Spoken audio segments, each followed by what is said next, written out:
Power star Pawan Singh और रितेश पांडे ने किया अपनी नई मूवी शाहाबाद का शूटिंग स्टार्ट। जी हां दोस्तों, आपका स्वागत है मेरे चैनल ऑसम भोजपुरी पर। वीडियो को पूरा देखिएगा। वीडियो पसंद आए तो वीडियो को लाइक और चैनल को सब्सक्राइब कीजिएगा।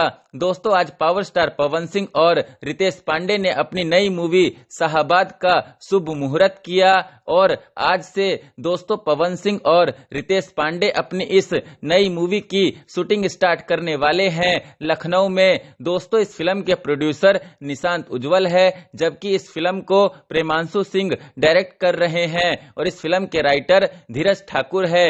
दोस्तों, इस फिल्म के शुभ मुहूर्त के टाइम के फोटो को आप लोग भी देख सकते हैं स्क्रीन पर। दोस्तों, पवन सिंह और रितेश पांडे की यह फिल्म भोजपुरी इंडस्ट्री की एक बहुत ही बड़ी फिल्म होने वाली है, जिसका शूटिंग भी बहुत ही बड़े लेवल पर किया जाएगा। दोस्तों, इस फिल्म में भरपूर एक्शन होने वाला है, साथ ही साथ इस फिल्म में गीत संगीत भी कमाल का होने वाला है और पवन सिंह और रितेश पांडे की यह फिल्म भोजपुरी इंडस्ट्री में एक नया इतिहास रचेगी। जब यह फिल्म सिनेमा घरों में रिलीज होगी तब तो आप लोग प्यार बनाए रखिएगा पवन सिंह और रितेश पांडे पर। खैर, फिर मिलते हैं दोस्तों किसी नए वीडियो में। वीडियो पसंद आए तो वीडियो को लाइक और चैनल को सब्सक्राइब कीजिएगा।